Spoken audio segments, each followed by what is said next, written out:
Hello, good morning, good afternoon, wherever you are today, and welcome to the second installment in our series on how GitHub uses GitHub. In this session, we're going to focus on how we work with remote teams. So my name is Cynthia Rich. I'm the manager of training here at GitHub. I actually live in North Carolina, so I'm not based in headquarters in San Francisco, and I work with a team of very talented trainers who are located all around the world. And I'm joined today by my manager, Bonnie. Bonnie, would you like to say hello? Hello, everyone. My name is Bonnie Chatterjee, and I'm the Director of Professional Services at GitHub. So with the teams over here that I represent, we're about 20 strong, and we are distributed all across the country and the globe, actually. And I am based in HQ, which is in San Francisco, but I do work from home 2 or 3 days a week. Perfect. Thank you. So we have a fun presentation in store for you today. Just a few logistics that we want to cover right up front. We'll have about 40 minutes of presentation followed by some questions and answers. If you have questions as we go through, we ask that you put those in the GoToWebinar Q&A panel. And we'll get to those at the end. We're going to, instead of stopping as we go through to answer, we're just going to answer everything at the end. So please drop your questions there. We'll be excited to see what great things you have to ask us when we get towards that 10-minute Q&A session. We are recording this session. We will send you a follow-up email with the recording. It will also be available on resources.github.com. within just a couple of days. And of course, if you have any additional questions for Bonnie and I after today's session, you can always reach us at services@github.com. So that's a great email address to get us as well as our entire team if you need any help applying these things that we're talking about today, or really anything to do with GitHub and the entire ecosystem. So let's talk a little bit about our goals. In this session, we really want to focus on how we use GitHub to make remote work more effective. So a few things, we want to talk about why remote teams and why remote employees are really so pivotal at GitHub and why they're such an important part of who we are. We're going to talk about the tools we use, how we get things done, and of course, the most important thing is how we build a great culture in these remote teams. And I want to just also mention that this isn't just Bonnie and I. So we actually have talked to managers across the organization and gathered some of their nuggets of wisdom as well to share with you, and those will be interspersed throughout this entire presentation. So Bonnie, let's start a little bit. How about if we talk about why having a remote workforce is such an important part of who we are at GitHub? You're right, Cynthia. Having a remote workforce is really important to us at GitHub. We actually feel that it's essential for us to meet our goals as a company, to be who we are, to have a team that's not just in one place, but distributed across the world.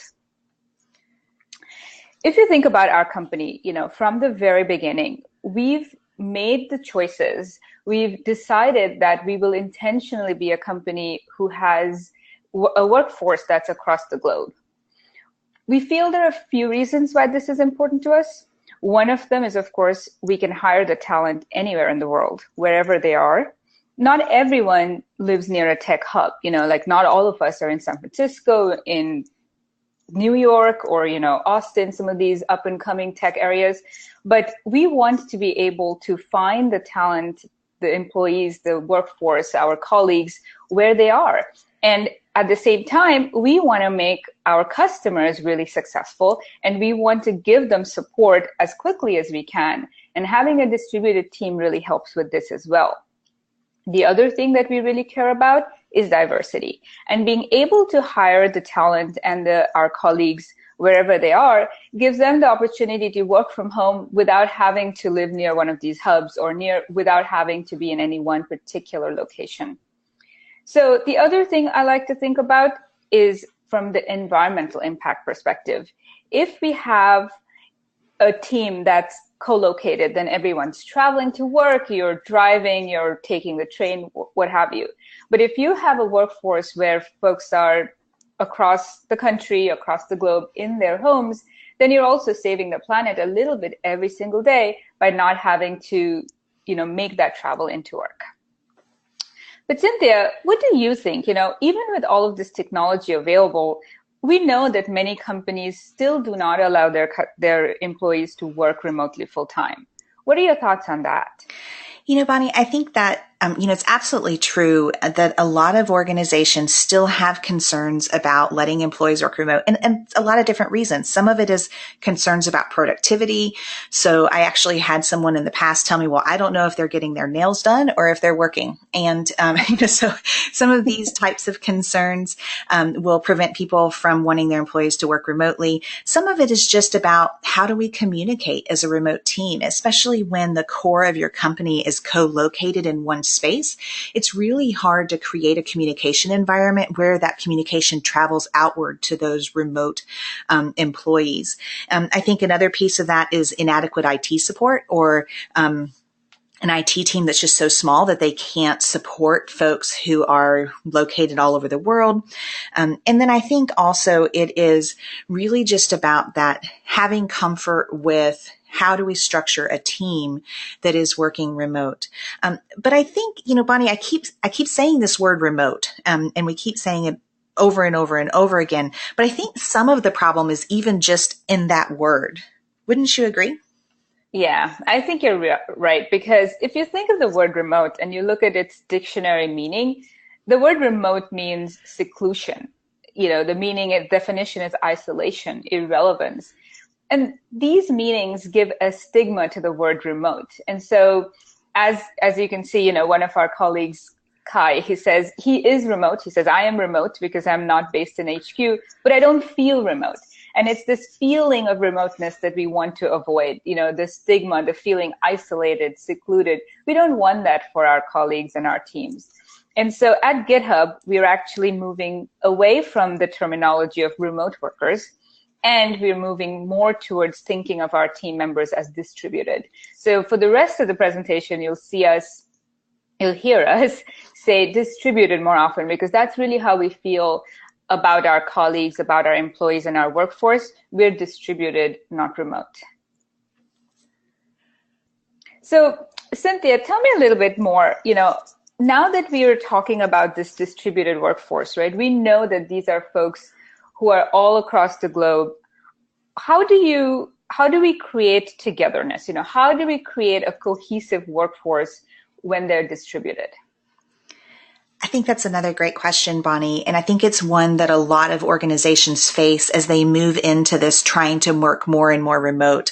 And I think that, some of these are really simple solutions. They're going to feel like they're like aha moments. And some of them are going to feel like, oh yeah, I do that already. But I think the idea is really that we have to get business done, obviously, but we also need to have a way that we can create relationships. And if you think about it, if I'm at the office and you and I see each other every day sitting next to each other at desks, we're obviously going to have a very different relationship because we're going to know more about each other's families and so on. But we want to intentionally create some of those same relationships and those feelings about each other, even though we don't work in the same location. So I think these happen in a lot of different ways. We're going to share some of these as we go through the presentation, but these were a couple of great quotes from our managers that really summed up, I think, very well some of the ideals of how we do this. And this is a great example of our meetings are evenly split between business and I'm building a tube amp for my headphones kind of discussion. So I think there's an even split between business and fun stuff that give us the opportunity to get to know each other beyond just faces on a screen or words on a screen when we're typing each other's names. And I think along with that, a piece of that is what we do when we are together. A piece of that is also creating intentional opportunities to work together. So the old adage of developers like to be secluded and they like to work alone. I don't know that that's so true. Maybe it was at one point in time, but the developers that I've had the opportunity to meet when I've traveled all over the world to do training are not like that. They actually do enjoy working together on projects and reviewing each other's code and forming genuine relationships amongst themselves. And so I think that in order to accomplish these things, there's a few values, and Bonnie, when we looked through all of the things that our managers wrote when we asked them about how we create togetherness. These were a few of the things that we saw as kind of themes. And one of those was this intense focus on inclusion. We hire, as Bonnie mentioned, these incredibly talented people from all over the world. And the last thing we want to do is bring these incredibly talented people into an organization where they don't feel like they can contribute or add value.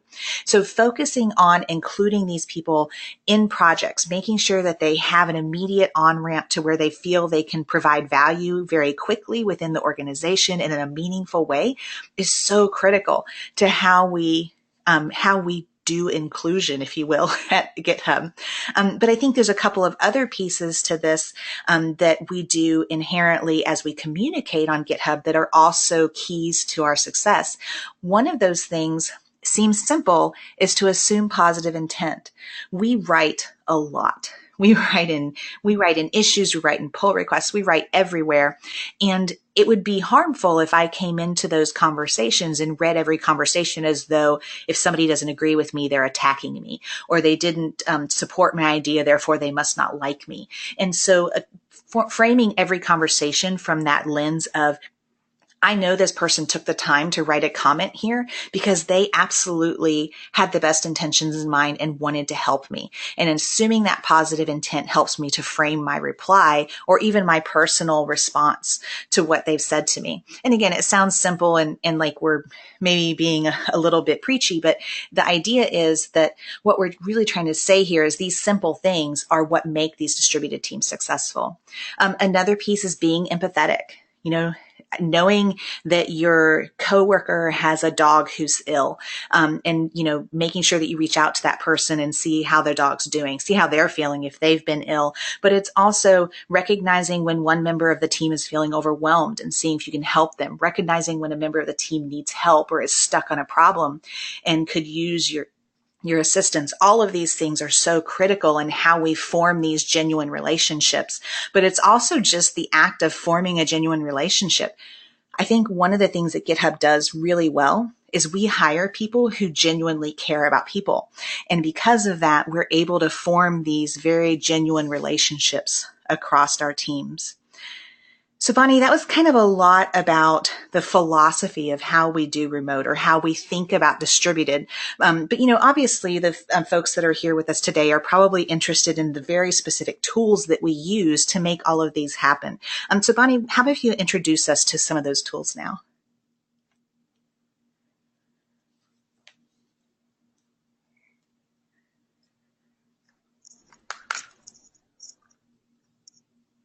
Hello, can you hear me? Yes, we can. Oh, good.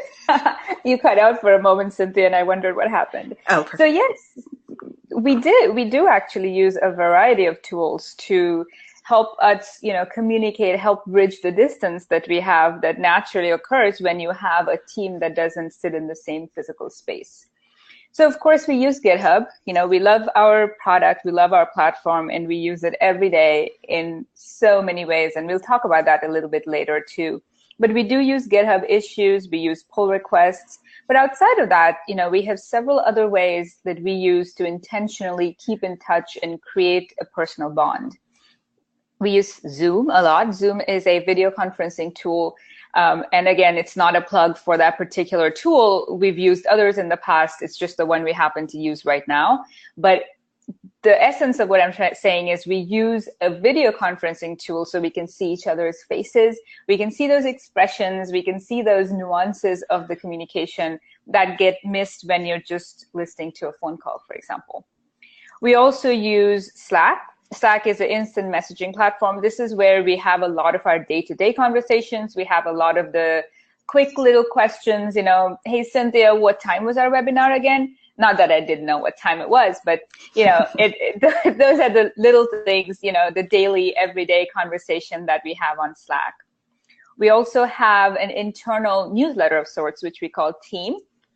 And this is where we'll all post, big ships when, 2.11's being prepared right now. There are, communications about feature freezes, communications about going into QA, about preparing to release. There are communications from Adam, from all of the different teams about what they're up to, the interesting things that are happening. And it's yet another way for all of us to keep a pulse on not only our own teams, but what our adjacent teams are doing. What are those teams doing that, let's say, our paths don't cross on a daily basis?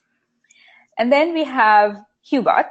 Hubot's our friendly neighborhood robot. This is the robot that GitHub's written that, in a sense, ties together a lot of the communication that we do on different channels.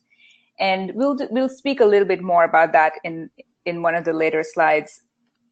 But one of the things you might be noticing is one communication channel that I didn't mention at all, that some of you might be very familiar with, is email. So Cynthia, what do you think about email? How do you use email at GitHub? Do you use it much at all? When I first started working at GitHub and they told me that I wouldn't send emails, I thought for sure that they were kidding. So that was one of the biggest. I have to say that when I joined, I heard the same thing, Cynthia, and I was skeptical. Exactly. When they said no email, I said, no way. There's no company in the world that survives without email. But if you think about it, we're GitHub, so obviously we use GitHub day in and day out, and every team in the organization uses GitHub. So when we need to have a conversation about something, we're going to have that conversation in an issue or a pull request. And the reasons for that are very, very intentional. And the idea is that with email, what usually happens? I send Bonnie a message, and then Bonnie decides that maybe we should loop in Brianna. So we CC Brianna, and then we have some conversations. But then I'm responding, and I forget to CC Brianna. So now Brianna's dropped off the chain, right? You've all had this disaster before, right? Or the worst case is we just hit reply all on everything. But email is a messy way to communicate, and it doesn't create a great trail for others to go back and look at a later point in time. So I think that, for our perspective, and for what really we also think makes for a successful distributed workforce, is we believe in writing things down, but not just writing things down, but making sure that we write the things down that need to be communicated to our future selves, to our future coworkers, as well as to our existing team members. So we always say, if it means something, if it was a conversation worth having, put a URL on it. So a couple of other things that go along with this. We also talked about this a little bit in the last webinar we did in this series, where we talked about communicating with issues. So I don't want to belabor the point here too much, but I do want to just bring in a couple of key points that I think are critical to whether we can be successful in working with distributed teams. A piece of that is being very, very open in our communication. Nothing makes a team member feel more disconnected than realizing that a bunch of little conversations are happening at HQ that they're not privy to, that they weren't a part of, they weren't invited to, because they're not a member of that special club at HQ. So we make sure that even if we sit next to each other at a desk, those conversations happen openly in issues and pull requests or in meetings, and are then documented so that we can all share that same communication. So we track our work discussions and decisions in issues and pull requests. And then those last 2 points there, we write with the reader in mind. And this is a key point. I'm going to write one time, but how many people are going to read my words? I'm going to take the time to craft a good message so that the 20, 30, 100 people that come behind me and read that message are all able to gather that same information, same intent, understand why we went the direction we did. And we're very committed to being thoughtful in our messages. We want to make sure that everyone who stops by can get the full context of the discussion by reading the information that's there. Another great thing about this is that if you use these principles on a day-to-day basis, they also make you much, much stronger as an open source contributor, because as an open source contributor, these are the types of practices that maintainers are looking for from folks who are coming in to contribute to their projects.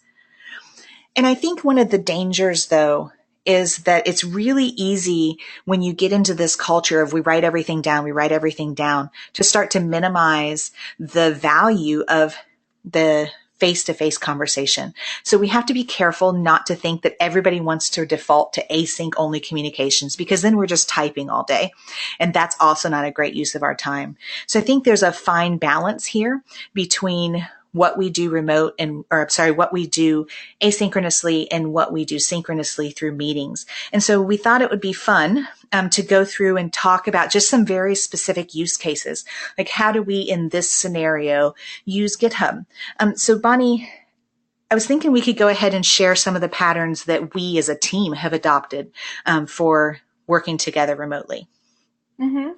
Sure. And I think it's one of the things that goes back to some of our earlier conversation today about being intentional. So as I talk a little bit more about things that our team does specifically, you'll see that it's really about being intentional and in being inclusive for those team members who are not sitting in the same physical space as us. So with regards to our team, we have this thing called a weekly radar. It's essentially an issue that we'll open at the beginning of the week. And throughout the week, we'll drop in nuggets of what, for example, is our week looking like? You know, what are some big rocks we want to hit this week? What are some non-work happenings? Maybe someone's moving, maybe, you know, someone, like Cynthia was saying earlier, maybe someone's pet is ill. We use it as a means of communication, kind of like a bulletin board. If you think of a bulletin board, you know, next to your lunchroom, that's sort of what our weekly radar is.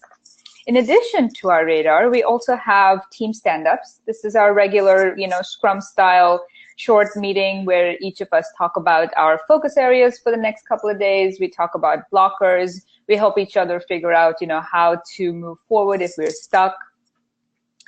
And we use it, you know, again, not only do we use it as a way to, you know, get updates, but it's also a way to catch up. It's also a way to see each other. These are all virtual, so we have a Zoom going. You know, it's a good way to see each other's facial expressions and all those other nuances that would otherwise get lost. In addition to that, we also have projects. So projects is a newer feature on GitHub. Some of you might be familiar with it. We use it as a way to collect all of the different pieces of work that are happening on one of our bigger initiatives. So as we work on them and we're moving, you know, the issues from a done state to a checked state or whatever those different phases are, it's another way for the team members who are not in one place to keep an eye on the progress, to be informed and in the loop of what are the different activities that are happening on certain initiatives that they might care about, that they might want to contribute to.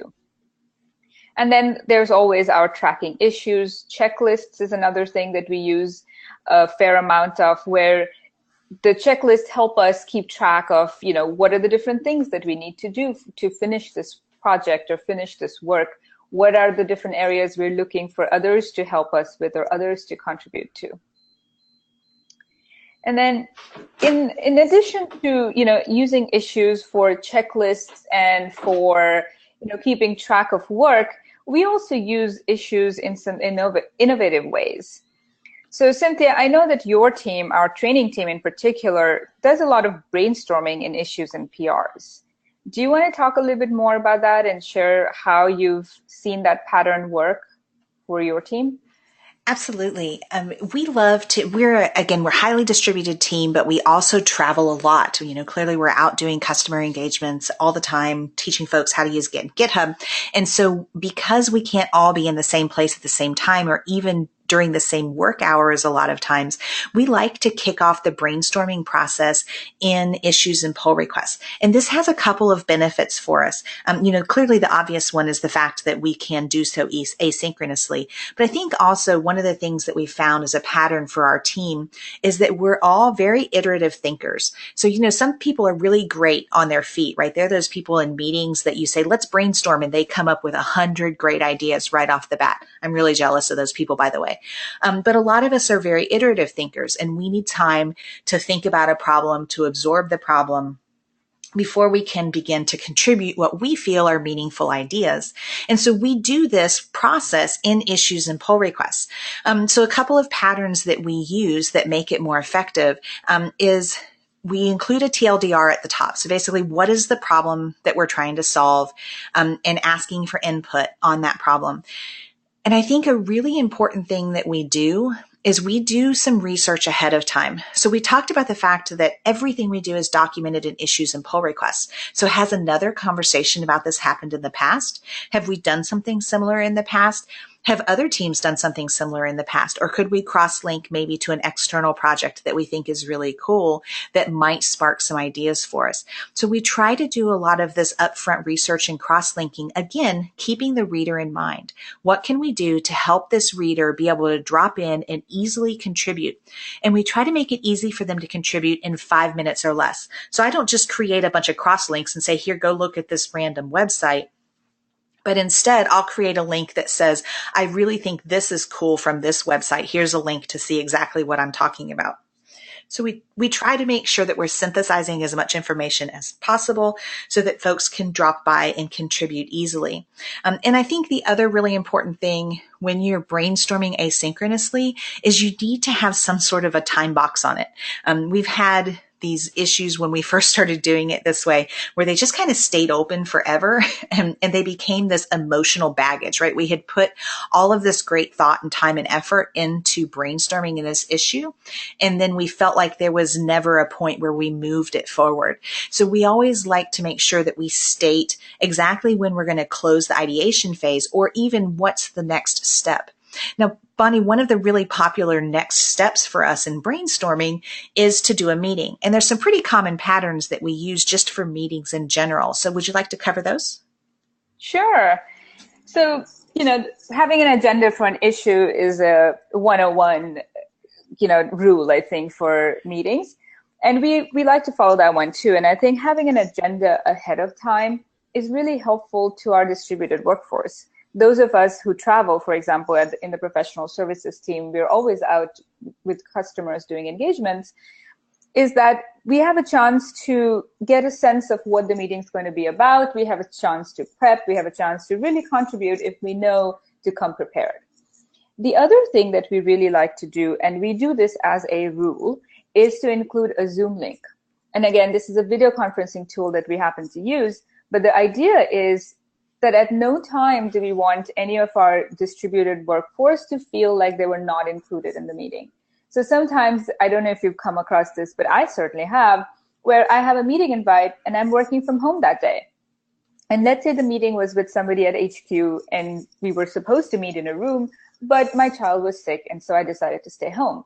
And so that last moment, it's 9 o'clock in the morning and I'm opening up my meeting and I don't have a link. I don't have a way then to participate. And so we don't want this for our distributed workforce. And so we make it a point to include Zoom links in all of our meetings.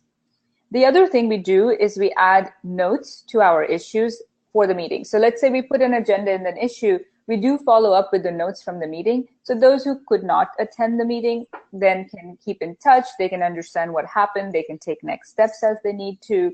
We also do our, if we've made any decisions, we make it a point to list those.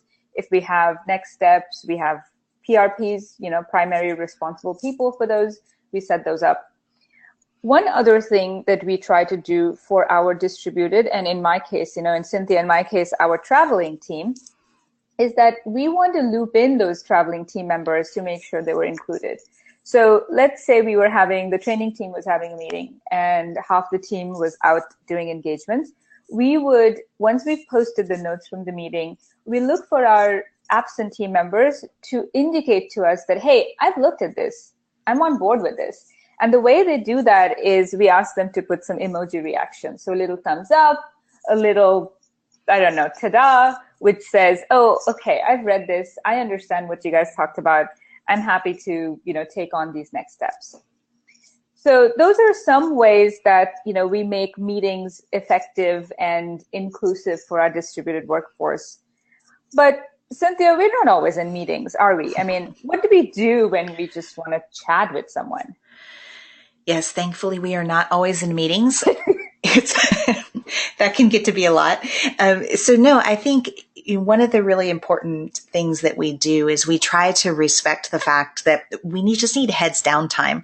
I know I've worked around in physical office spaces where folks would have headphones in, and headphones meant don't bother me because I'm busy. I'm having focused heads down time. Well, the same thing can be true with meetings, right? I can fill your calendar with so many meetings and I can space them just right apart so that you can't feel like you can be effective during the day. So what we try to do is we try to make sure that meetings meetings are limited to just very specific use cases. It's usually if we're trying to gain consensus, if we're trying to move a big rock forward and it's just helpful to get everybody in the room, or like Bonnie mentioned, just weekly face-to-face, let's sync up and see each other meetings. But most of our conversation, I would say probably 90% to 95% of the discussions that happen just like they do in your business. So they happen on Slack, right? I know I've traveled to enough places at this point that I realize that the world works on Slack or Basecamp or one of these instant messaging services. But the cool thing that we do, or that really Hubot helps us to do, so we've talked a lot about Hubot, but one of the cool things he does is he helps us kind of tie the pieces together. So if I've had a conversation in Slack and that conversation relates back to an issue, well, it's possible that those two pieces would become separated from each other, but not with Hubot. So Hubot's pretty cool in that what he'll do is he listens on specific Slack rooms. And I should mention, he's not in every Slack room. So if it's a private Slack channel, if it's a one-on-one channel, where maybe just Bonnie and I are chatting, Hubot's not in those rooms. But in our team rooms, Hubot hangs out and he just listens for mentions of issues and pull requests. And when he sees a mention of an issue or a pull request, he drops a note for us in that issue. So here you can see an example where Hubot's dropped a note in this issue to let us know that our colleague Beard of EDU dropped a message in services training about this specific issue, and it'll actually show you the body there. But in this case, he just pasted a link to a very specific comment, and it works in the other direction as well. So Hubot also drops notes in Slack when we do something. So for example, I pushed a commit to an outline for our remote webcast. Hubot drops a note in the Slack channel and lets you know what I'm working on. And this is a really great way it gives our teams some visibility into who's working on what. So I can quickly see, oh, look, Brianna's working on that outline right now. I'm going to go work on something else while she finishes up what she's working on, so that we can collaborate well together. But it also gives us that visibility. So we're not worried about having to check in all the time and say, hey, everybody, this is what I'm working on today. Everybody knows what we're working on. And I think the other big thing that this allows us to do is whenever we've closed a pull request or a tracking issue for a fairly big project, you'll see like this flood of celebration in Slack where we're all just so happy that this project has been shipped, and we'll have a celebration. And I think that's important too, is just having those conversations as well. And I think, the second piece to that is not all conversations are great for Slack. And we recognize that. Every now and then we're having a conversation in Slack. Maybe we're troubleshooting something or we're trying to answer a quick question. And sometimes Slack just isn't getting it. And we need to jump on a Slack call or a Zoom. And we always say, don't be afraid to do that. I mean, what can it hurt? What's the worst thing that'll happen? You'll solve the problem in 5 minutes and spend 5 minutes getting to know your coworker. Win-win, right? So we always encourage folks to jump into Slack, but with the caveat of be sure to bring those outcomes back to the relevant issue or pull request, because oftentimes if we jump on a Slack call, especially, we like to do these on the East Coast at 9 o'clock in the morning, but our friends in San Francisco hopefully aren't working yet at 6 a.m. Sometimes they are, but we want them to be able to see the outcome of that conversation so that they can jump right in and begin contributing when they get up in the morning. And I think that in general, hopefully the piece that you take away from this is that as we think through these processes and how we work together, we're being very, very intentional about creating opportunities for interactions. And Ben Balter, one of our colleagues, summed this up so well. I can't even say it as well as he did, so I'm just going to let you read his words. But I think that, what we've talked about so far is work. And that's obviously not all we do. So we want to focus on time for personal bonding. And Bonnie, I was wondering if you'd like to share some of the ways we're intentional about creating opportunities for this bonding. Oh, yes, I do. It's one of my favorite parts of the workday is to have this intentional and purposeful bonding time. And, again, we don't have the luxury of sitting next to our colleagues all day, and we don't have the luxury of taking a coffee walk, or saying, hey, let's grab a beer after work. So instead, we have come up with virtual ways of bonding that are intentional and purposeful. So one of the things we do are co-working sessions. So this is a session where it's an open session. We have a Zoom going, and the team members just drop in for that period of time, and they continue to work on whatever they've been working on, and whatever chit chat arises. It's a very organic, natural way of working together, doing whatever you were doing, but kind of doing it together on Zoom, so you can see each other. You can have a little bit more interactivity than if you didn't do that, for example. So to me, that's sort of the equivalent of sitting in an office space, just kind of doing your regular day's work. We also do agendaless one-on-ones with peers. So these are when we set up a one-on-one just for the sake of catching up. Did you watch that football game yesterday? Or did you watch the eclipse? Did you find the glasses to watch them, or did you make a pinhole camera? Those are, or in Cynthia's case, did you buy special filters and set up special cameras and take really nice pictures? So so we do our agendaless one-on-ones, and I like to think of them as our coffee walks. We take a colleague, we go walk over to the coffee shop, and since we can't do that, we get on Zoom and we chat about our day or our interesting events.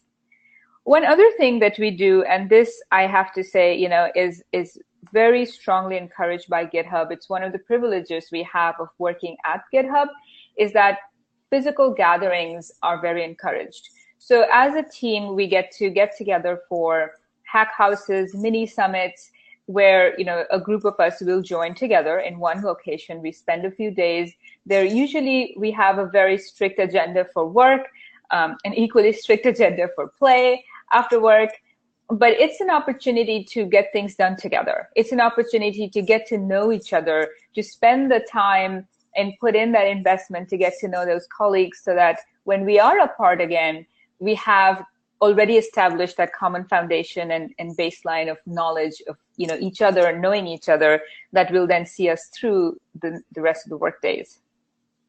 Another thing we do that is really fun is we have virtual play sessions. And this is exactly what it sounds like. We set up a time when the team joins and we play video games together, or we play other, games that lend itself to a virtual play.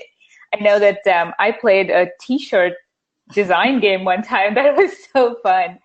But it's, that's another way. All we're trying to say is we know that we need to be intentional. We know that we need to be purposeful, because we don't have the luxury of being next to our colleagues in the physical space. So we need to make sure that we find opportunities and make opportunities to do so in the virtual way. The other thing we love to do is celebrate accomplishments. And Cynthia was talking a little bit about this earlier when she was saying that Hubot helps us celebrate some of these. Cynthia, do you want to elaborate? Absolutely. And I think too, so we don't only use Hubot. Hubot does a lot for us, but another thing that we love to do to celebrate accomplishments is when we're shipping a new project or a new class, a bunch of us will get on Zoom and press the big green button. Like literally we'll screen share and watch the person of honor press the big green button, and then we'll of course toast our new release. And so we try to think of fun ways to celebrate our accomplishments as a team too. Because again, what would you do if you were co-located in an office, right? You might buy some cake, maybe some champagne, celebrate in the office. So we want to have something similar that we can do on our remote teams. But Hubot allows us to add another little fun touch to this, because we don't want celebrations to just be about the big ships, right? We also want celebrations to be about the little things. And so Hubot allows us to do these celebrations or to reward each other or thank each other for the things that we do. So you can see there's a thing that Hubot does that allows us to sparkle each other.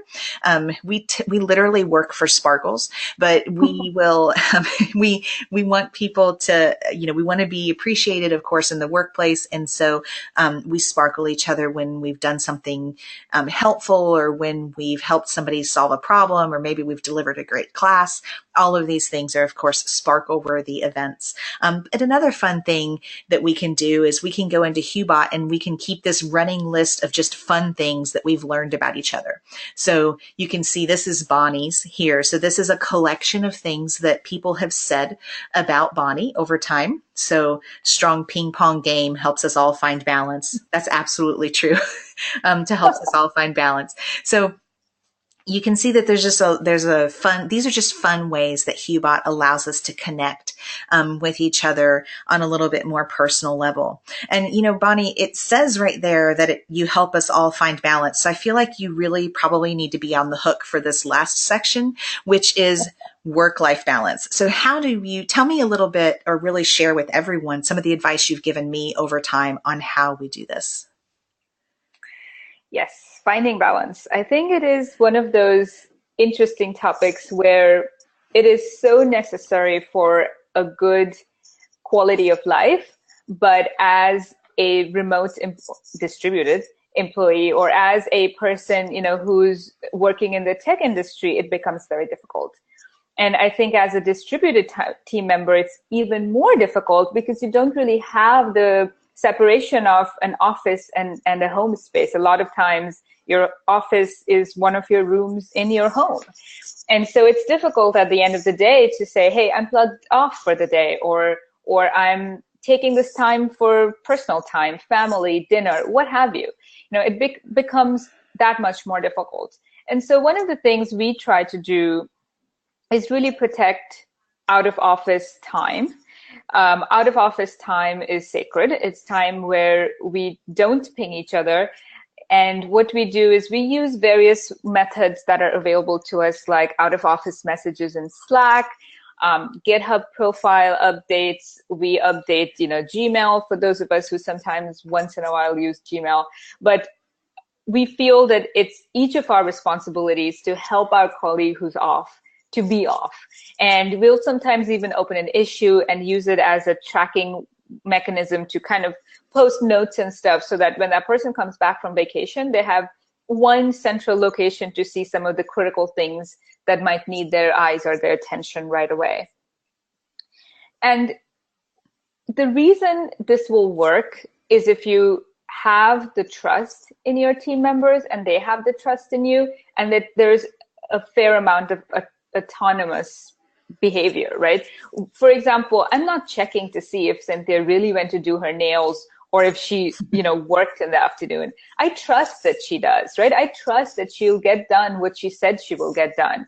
And if there's something that's not going to happen in a time frame that we've talked about, she'll be the one to come and say, hey, Bonnie, let's talk about a different timeline for these reasons, right? So that's a trust that we build up over time, but in some cases, it's just a leap of faith. You start from a position of trust. You start from that positive intent. And working remotely, being a distributed workforce is a gift. It's a privilege. At GitHub, we try and make the connections as purposefully, as intentionally as we can. As a leadership team, it's always on our mind, making sure that our team members are fulfilled, are satisfied, are connected, are, cohesive. These are things that we do think about and care about very, very deeply. And making it safe to unplug, the title of the slide, we create intentionally a safe place where our colleagues can feel perfectly comfortable to leave for the day, to take their dog for a walk, to go to their child's performance, and not feel that guilty, or not feel somehow like they've let something slip because they've taken time for themselves. So we think it's really critical, once again, even in a distributed workforce, to take time for ourselves, to allow time for ourselves, to protect personal time for ourselves and for our colleagues.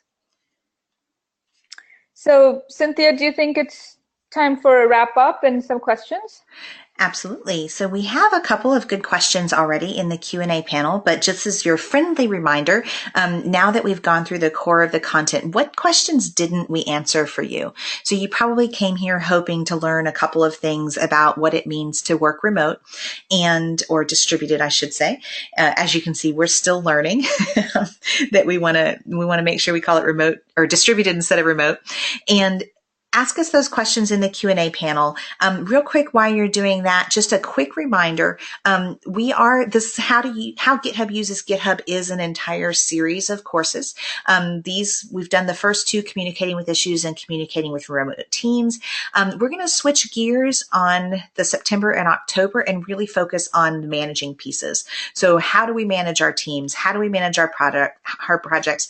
And basically this comes back to how do we know things are getting done in GitHub? So that's the one thing that we're going to cover there. And then the last one on November, we're going to focus on documentation. So you probably already know that you can use GitHub for really anything that's text-based. So it doesn't have to be code. It can be documentation. We have people write books on GitHub. We have people do all sorts of fun things. And so that November session is going to feature our colleague, Matt Desmond, and he's going to go through how we write documentation for our projects. You can sign up for any of these at services.github.com. So you can always find the sign up pages there if you're interested in signing up for one of these future sessions. So with that, I'm going to jump over to the Q&A panel. Bonnie, one of the very first questions we have, I think, is perfect for you and a great question, which is how are positions filled by prospect distributed candidates? So what's that process that we go through? That's a very good question. So what we do is right in the job listing, we will specify that it's a remote position. So that allows anyone who's reading the job description to know that we're more than happy for them to apply. Our interview process is primarily done over Zoom for the majority of the first several rounds. We do have in the professional services team, especially for the technical roles like the training role or a consultant role, there are some hands-on exercises which we use GitHub to do. So for example, a teaching sample or a small script that we'll ask you to write, those things happen via GitHub. And then the interview portions via Zoom.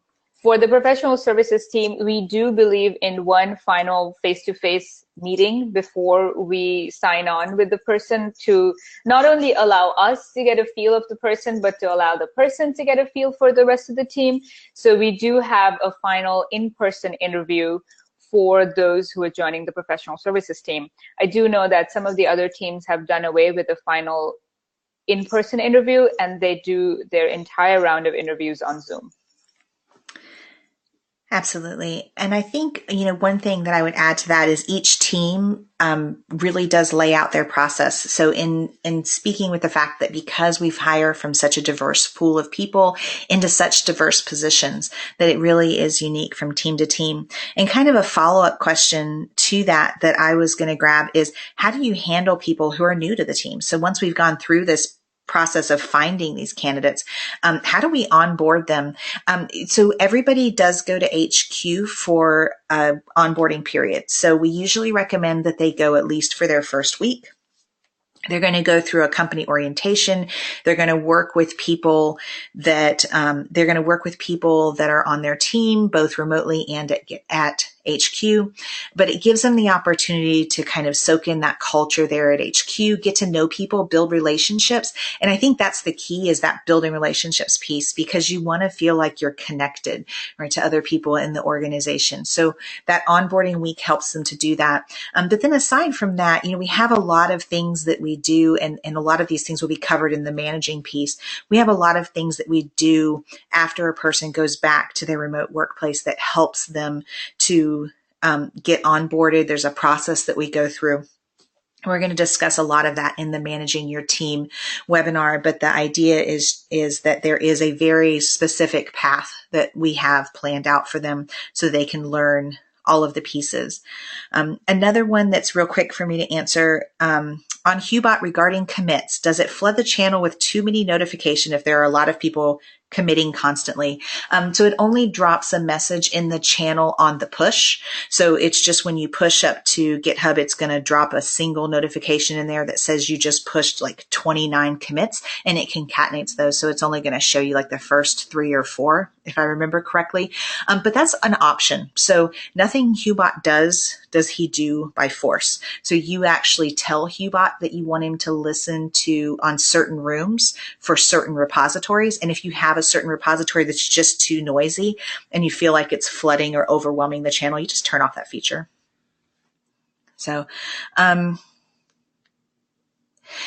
another good question is, do you create a repo for every individual thing like weekly news, and who maintains it? Just managers? So Bonnie, do you want to take that one? So basically the question is, when do we create repos?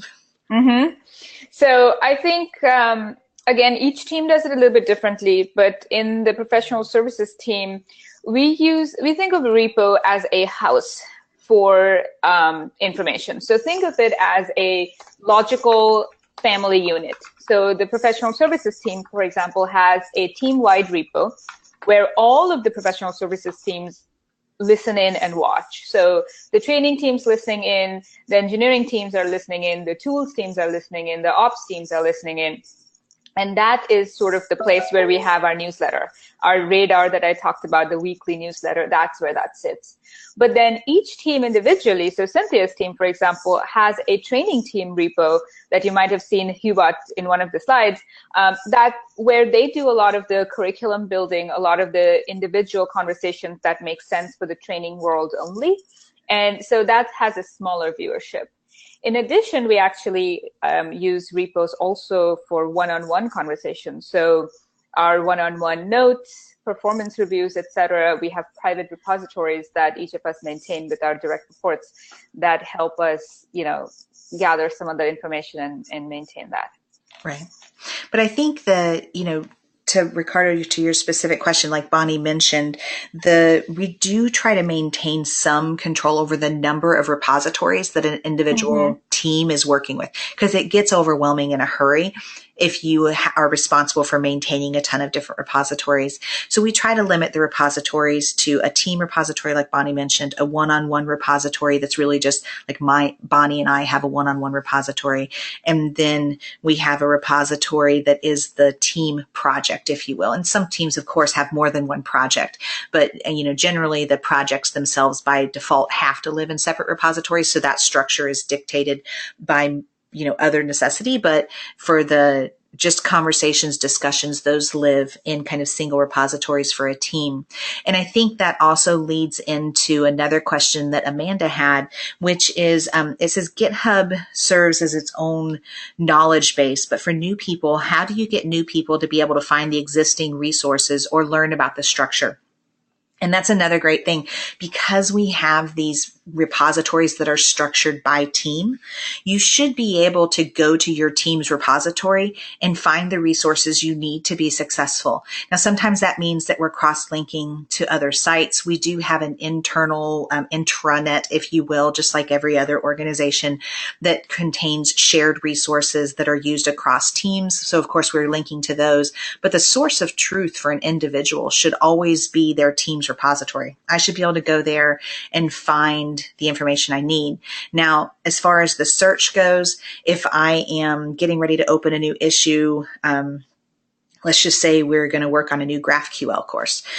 So if I were getting ready to open an issue to discuss a new GraphQL course, I would, of course, go through and search within our team's repository for any type of mention of GraphQL. And I would just use the little search this repository for that, and look for any mention of GraphQL for potential cross-link opportunities. But I think that's the key is it's not so much how hard it is to find, it's the discipline of seeking. And I think that's the thing that we have to work hardest on, is that discipline of seeking, and not just doing what's sometimes a lot easier, which is just throwing up an issue that doesn't have all of the context that would be helpful for folks.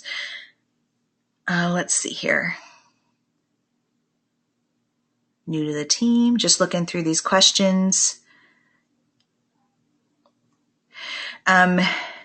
What mechanisms or practices do you have to help identify and support folks who may be struggling within their team? Bonnie, that's a great question. Did you want to take that one? Sure. One of the things that we do very religiously are one-on-ones, Sarah. So in my case, for example, right, the guidance I have for the team is this is unstructured time for the reports, for the team members to talk to us about whatever's on their mind. And usually, over time, you build up enough of a rapport that if someone is struggling, they'll let you know. Or if someone's struggling and their colleague knows and they'll let you know, we try to use the different support mechanisms at that point to say, how can I help you? Do you need some time off, which is a more drastic thing. Hopefully, it's something more like, can you pair with someone who knows a little bit more about the topic and can share their insights with you? Can we have a group discussion and figure out where we're stuck and move forward? So we have different mechanisms like this to identify and support folks. But again, some of the identification, we are hoping, the folks are comfortable enough to tell us that they're struggling. And then some of it is just by observing or being part of the team conversations or one-on-one conversations. Exactly. And I think one thing I would add to that is because the teams are very remote, we try to encourage team members to also rely on each other. So I don't want to become the point of failure for my team ever. And so if I become the point of failure because I can't assist all of the team members in the things that they need, then clearly I failed as their manager. And so I want to make sure that they've built these relationships with each other where they feel comfortable if they're struggling, if they're not sure, they're having a problem, and they just need some support, that they also feel very comfortable reaching out to their team members, and they have team members that are eager to provide that help. And again, that goes back to the hiring, right? We hire people who genuinely care about each other. But in terms of just from a productivity standpoint, and I want to make sure that we don't gloss over that aspect of the question, is how do I know as a manager if I have 2 employees, is there a way that I can objectively look at employee A and employee B and say employee A is struggling and employee B is not? And that really goes back to what Bonnie just said, is that we have set expectations for our team members, and those are documented in those repositories. And we'll talk about this more in the manager's course as well. But those are documented somewhere that we can both see, that we can both share, we can both touch, and we have conversations about those on a regular basis. These aren't conversations that we just have at review time, but every week we're talking to them about, here are your goals for the upcoming week, the upcoming month, the next 6 months. What are some of the things that you want to accomplish? And not just from what projects do you want to do at work? What do you want to do to develop? How do you want to grow as an employee or as a person, as a human, is important as well. And then, Cynthia, I want to take this one from Ricardo. How do you choose one-on-ones where the time zone is totally different? Does one of the people wake up earlier or stay late? So I think there are a couple of different ways we've done it. One is, of course, to compromise and find a time when it's not too late for one person and not too early for the other person. So with Europe, for example, if we meet with them at 7 or 8 my time Pacific, then it's 4 or 5 in the afternoon their time. So it's not too bad on both sides. But the other thing we've experimented with is having meetings in time zones that are appropriate only for one team, but then rotating the time frame. So let's say we're meeting with APAC, Australia, we would do it at 5 in the afternoon, one day our time, which makes it early in the morning for them, and then we would flip it for the next time to a different time zone. In general, though, if you'd ask me, I'd say I'd put the onus a little bit more on the manager, because I feel that we as leaders are in a supporting function. My job is to be in service of my team. And so if one person had to compromise more, I would always rather it be me than the person I was meeting with. So I'm hoping that answers your question, but I think it's a little bit of a compromise, lots of communication. And then if you're a manager, Ricardo, I would lean on you to be the one to compromise a bit more. Exactly. Perfect.